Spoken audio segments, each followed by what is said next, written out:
बहुत जन्मों के पुण्य, संस्कार, कृपा एक साथ जब उदय होती है तब उस मनुष्य के अंदर, उस प्राणी के अंदर ये बात आती है कि मैं भगवत प्राप्ति करूं। अब ऐसा तो नहीं कि आप भगवत मार्ग में चल दिए तो पूरा मार्ग सरल है, आकर्षण है, बाधाएं हैं। कोई कोई तो आकर्षण में ही फिसल गया, कोई बाधाओं से परास्त हो गया, कोई पूर्व जन्म की गंदी प्रवृत्तियों से परास्त हो गया, कोई लाखों में एक आदमी इन बाधाओं को, इनको सबको चीरता हुआ पूरी शक्ति लगा के भजन करते हुए वो आगे बढ़ता है। उसे भगवान कह रहे हैं कि प्रयत्न करने वालों में हजारों में कोई एक। प्रयत्न, अभी प्रयत्न के लिए जो आवश्यक बात बताई, जैसे आपको गुरुदेव मिले, मंत्र मिला, तो मंत्र सिद्ध करने के लिए स्थान चाहिए। किसी संत का सिद्ध पीठ स्थान या पुण्य क्षेत्र, पवित्र तीर्थ या गंगा यमुना का किनारा या कोई पूज्य पर्वत शिखर या तुलसी कानन, गौशाला, देवालय, पीपल, आंवला का वृक्ष या बड़ा सरोवर, उनका तट, पवित्र सरोवर, उनका तट, इन पे मंत्र सिद्ध होता है। इन जगहों में मंत्र जपने से सिद्ध होता है। अशुद्ध और निषिद्ध भोजन करते रहते हैं, उनके प्राण मलिन हो जाते हैं, उनका मन मलिन हो जाता है, उनसे भजन नहीं होता। भगवत प्राप्ति के लिए शरीर में उछाहलीपन, चैतन्यता, प्राण क्षोभ रहित और मन ग्लानि रहित, तब भजन होता है। जिस समय हम अपवित्र भोजन करते हैं तो चित्त में मल और विक्षेप धारण हो जाता है। चित्त पकड़ता है गंदी बातें, पूर्व की बातें, दुश्मनी की बातें, ये वो सब, वो उनको पकड़ेगा। मंत्र तुम्हारा चल रहा, मंत्र को नहीं पकड़ेगा यदि भोजन सही नहीं है तो। भोजन पवित्र है तो चित्त विक्षेप छोड़ करके मंत्र को पकड़ता है और चिंतन करता है। चिंतन का कार्य चित्त का है। अन्न का सबसे बड़ा प्रभाव भजन में पड़ता है, भोजन में। गृहस्थ है तो धर्म पूर्वक कमाया हुआ धन, उसी से पेट भरे और नहीं। ये नहीं कि रास्तों में बट रहा है या बाबा जी क्या भंडारा हो रहा है तो हम, गृहस्थ नहीं। अगर आप किसी भंडारे में पाते हैं तो कीमत लगाइए कि 100 रुपये का भोजन आपने पाया तो 101 रुपये रख के वहां प्रणाम कर लीजिए। ऐसे गृहस्थ के लिए उचित नहीं। कहीं भी ये खुशी मत हो कि फ्री पा लिया। भोजन पाओगे, सुकृत नष्ट हो जाएंगे, भजन में विक्षेप पड़ जाएगा। न्यायोपार्जित धन होना चाहिए गृहस्थ का, तभी उसकी भक्ति बनेगी, तभी उसका भजन बनेगा। अन्याय से, बेईमानी से, चोरी से, छल कपट से पाया हुआ धन और उससे जो अन्न पाया जाएगा, उसकी क्रिया ही मूल में अशुद्ध है तो वो भजन नहीं कर पाएगा, उसका भजन सिद्ध नहीं होगा। बड़ा विक्षेप युक्त कोशिश भी करेगा तो भजन नहीं होगा। अगर पूरा भोजन आपका पवित्र है, गंदी कमाई का है, तो भजन सवाल नहीं। भोजन चित्त का निर्माण करता है। चित्त मंत्र या नाम को पकड़ता है। जो अन्यायी है, अन्याय से धन एकत्रित करता है, भूल जाए कि वो भजन करेगा। पाखंड माला हाथ में, मन संसार में, भजन नहीं हो। इसलिए पहले भोजन पर सुधार कीजिए। गृहस्थ है तो न्यायोपार्जित धन के द्वारा अपना उदर पोषण करे, किसी का भी फ्री पानी न पिए। देख लो आपका भजन बढ़ेगा।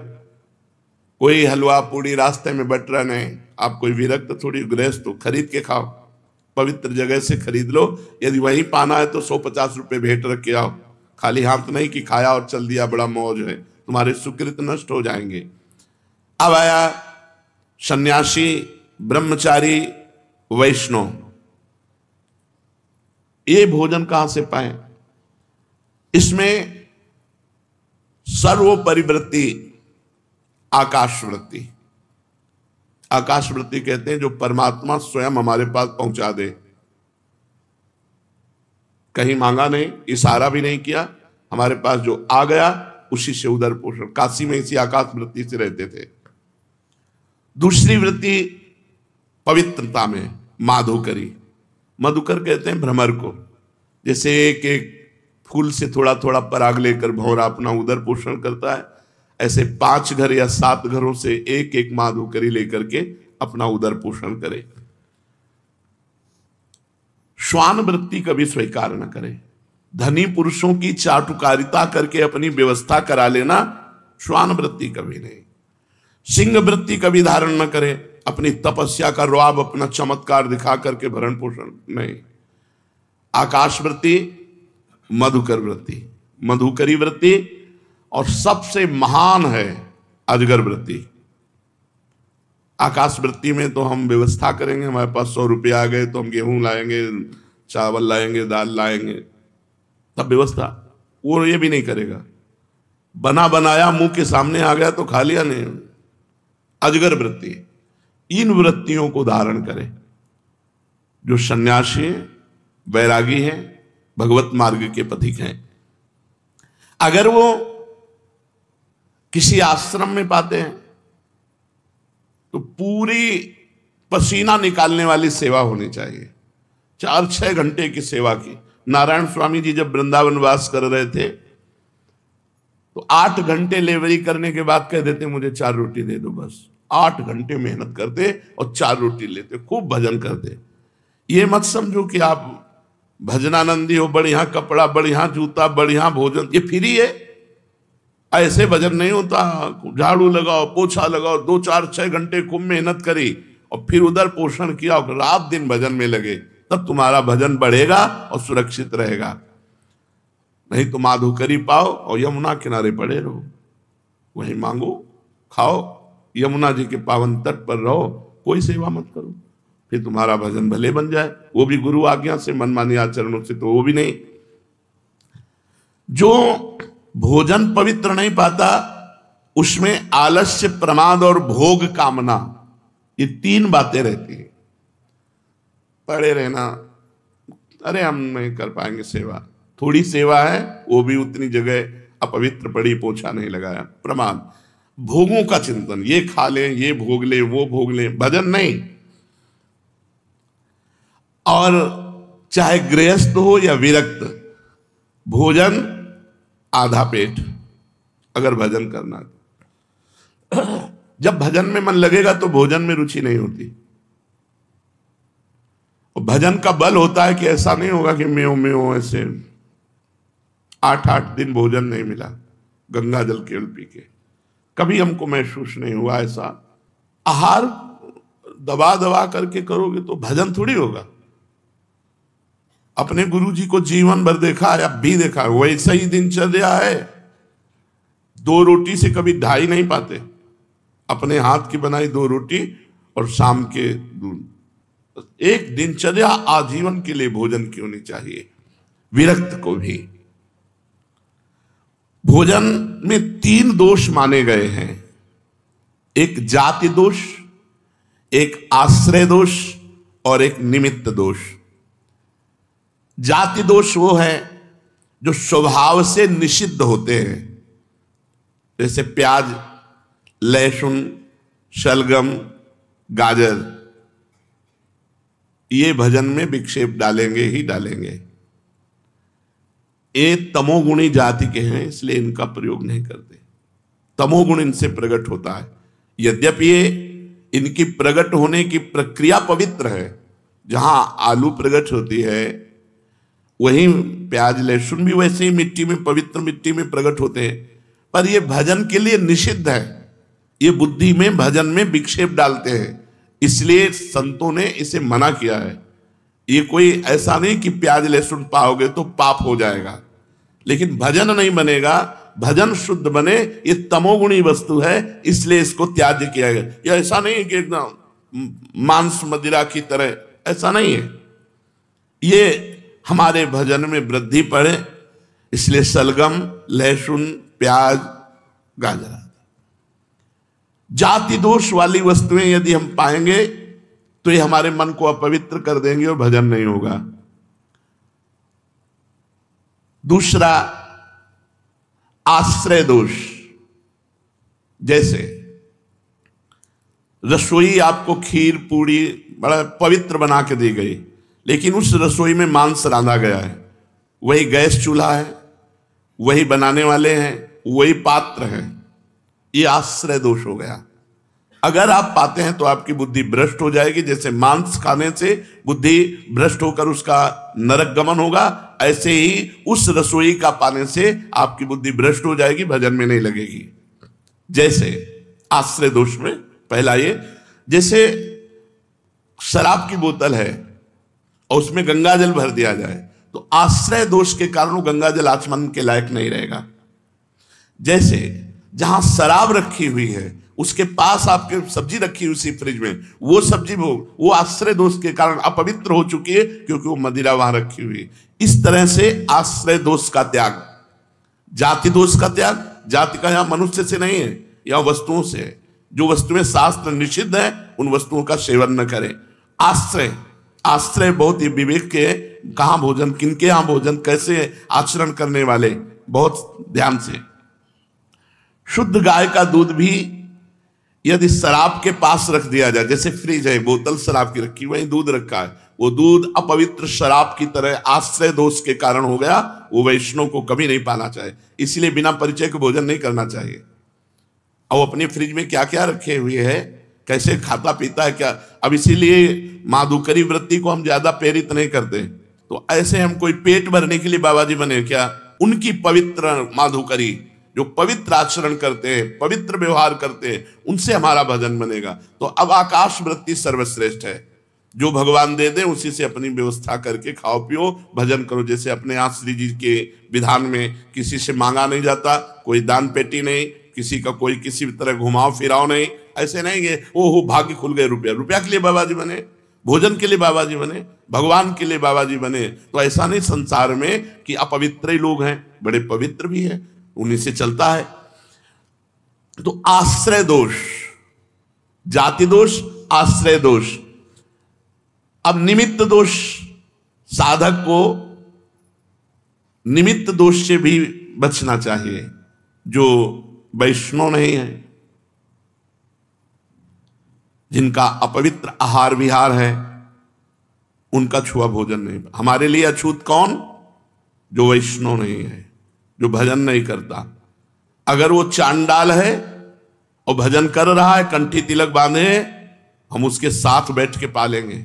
लेकिन पंडित है, आचरण विहीन है, भगवत विमुख है, वो हमारी संगत। व्यास मिठाई विप्र की तामे लागे आग, वृंदावन के सोपच की जूठन खाइए मांग। अहोबत सुपचतो गरियान जिभ्याग्य वर्तते नाम तुभ्यम। वो स्वपच भी विश्व पूजनीय है जिसकी जिभ्या पे हरि नाम विराजमान है।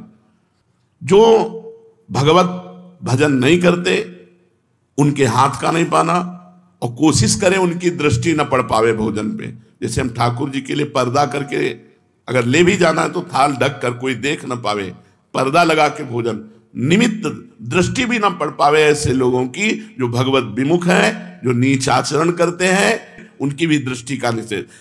साधक को इन तीन दोषों से रहित भोजन पाना चाहिए: जाति दोष, आश्रय दोष, निमित्त दोष। कहां रखा है इसका भी प्रभाव पड़ता है। अब प्रधान वस्तुएं कह रहे हैं कि जैसे गौ का दूध है, गौ का दही है, गौ का घी है, ये पवित्र भजन में बहुत सहयोगी होंगे। फिर तो पेट पालने के लिए, भजन के लिए गौ का दूध, जैसे भैंस का है, बकरी का है, भजन के लिए नहीं, भजन के लिए गौ का दूध, गौ का घी। जैसे कुछ लोगों का मानना है कि दूध नहीं पीना चाहिए क्योंकि उसके बछड़े का हिस्सा है। कुछ लोग अपनी बुद्धि के द्वारा, ऐसे बहुत से लोग हैं, हम उनका निषेध नहीं करते, लेकिन उनको बताना चाहते हैं कि हमारी ऋषि परंपरा ही रही है कि गौ और गौ के दुग्ध घी से यज्ञ आदि करना और अपने पालन पोषण के लिए गौ दुग्ध प्रयोग करना। यहां तक तुम भगवान तो नहीं हो, तुम्हारी बुद्धि में जो बात आई। हमारे भगवान श्री कृष्ण गौवें चराने गए, गौवें दुही जाती थी, गौ दधी, गौ मक्खन, गौ घृत, ये बाढ़ थी हमारे ब्रज में। हाँ, अब उसमें जो सिद्धांत है, यदि आप नवीन बछड़े को ईमानदारी से पिला के देखना, चारों थन रोज पिला दो, वो बीमार हो जाएगा, उसकी सामर्थ्य नहीं। क्योंकि भगवान ने क्षमता रखी है गाय के दूध में इतनी कि वो एक थन अगर छोटा बच्चा है पल जाएगा, थोड़ा बड़ा हुआ तो आधा आधा विभाग, आधा गौ सेवक और आधा बछड़ा, खूब पुष्ट बना रहेगा। ये शुरू से परंपरा रही है हमारे शास्त्रों में, स्वयं भगवान ने की ये बात। लेकिन हमारे शास्त्रों में रहा है, बहुत से ब्रह्म ऋषि तो गौ दुग्ध पान करके केवल रहते थे। वशिष्ठ जी के यहाँ विश्वामित्र जी ने ही तो जब गाय का प्रभाव देकर बड़े बड़े ब्रह्म ऋषियों के यहाँ गौएं और गौ सेवा और गौ दुग्ध और घृत आदि से पालन। तो आज भी गौ दुग्ध, गौ दधि और गौ घृत, इन तीन का प्रयोग भोजन में भजन के लिए बहुत सहायक है। यहाँ शास्त्र के विरुद्ध बात नहीं, समाज को संत भेष में वही परोसना चाहिए। तस्मात् शास्त्रम प्रमाणम ते कार्या कार्यो व्यवस्थित हो, जो शास्त्र कहता है वो बिल्कुल दब्बू कायर है, जो शास्त्र विरुद्ध की बात को इस बात में सुने और हाँ में हाँ मिला दे। नहीं, तस्मात् शास्त्रम प्रमाणम ते कार्या कार्यो। हाँ, हर पशु हमारे यहां सेवित है।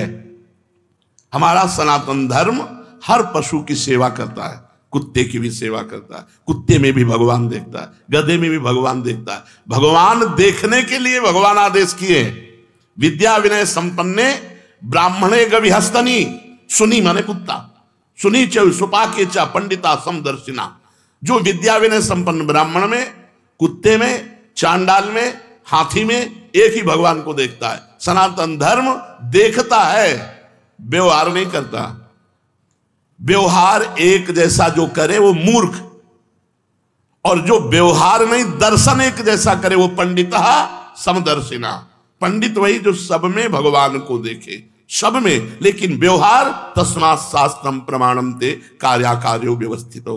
भजन में दूध ना मिले तो भला, लेकिन अन्य पशु का दुग्ध बाधक है। गाय का दूध, गाय का दधी, घी, श्वेत तिल, मूंग, कंद, केला, आम, नारियल, आंवला, धान, जीरा, जौ, गेहूं, नारंगी, इनका प्रयोग करें। बिल्कुल बाजार की वस्तुएं अगर भजन करना है तो नहीं पाना चाहिए। नियम ले ले, कहां बना है, कौन बनाया है, उसका विचार क्या है, उसके आचरण कैसे है, उसकी पवित्रता क्या है, ये अन्न पर प्रभाव डालती है। जैसा हम अन्न पाते हैं वैसे ही हमारे विचार बनते हैं। बिना औषधि के शहद नहीं खाना चाहिए, भजन में बाधक है।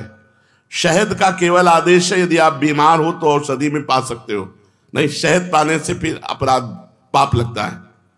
क्योंकि शहद औषधि के लिए ही केवल है। जैसे टेबलेट औषधि के लिए हैं कुछ, आप उनको नशे के लिए प्रयोग करने लगे तो निषेध है, आपको टेबलेट ऐसे नहीं मिले बिना डॉक्टर। तो ये मधु जो शहद है ये बलवर्धक है, ऐसे नहीं खाना चाहिए। शास्त्र आदेश करता है, भजन नहीं बनेगा। केवल औषधि में इसका प्रयोग है कि आयुर्वेदिक आदेश है ये औषधि पानी शहद से, अनुपान से, तो शहद ले लिया जाए। उपासक को चाहिए कि जिस अन्न को शाम के बनाया गया सुबह न पाए। पकवान में जैसे घी से तले हुए पदार्थ हैं ये एक दो दिन तो ठीक है, लेकिन जैसे रोटी दाल है ये अन्न कच्चा अन्न है, ये बासी अन्न और रूखा अन्न, और जिसमें बाल पड़ गया है, मक्खी मर गई है, ऐसे अपवित्र अन्न, इनका त्याग करे। कांसे के बर्तन में साधक न पावे। अपने लोग तो रज, बड़ी कृपा है, रज के ही पात्रों का प्रयोग है।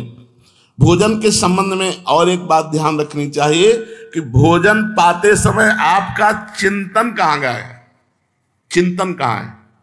भोजन पाते समय न भोजन में चिंतन होना चाहिए और न किसी व्यक्ति, वस्तु, स्थान का। अगर किसी व्यक्ति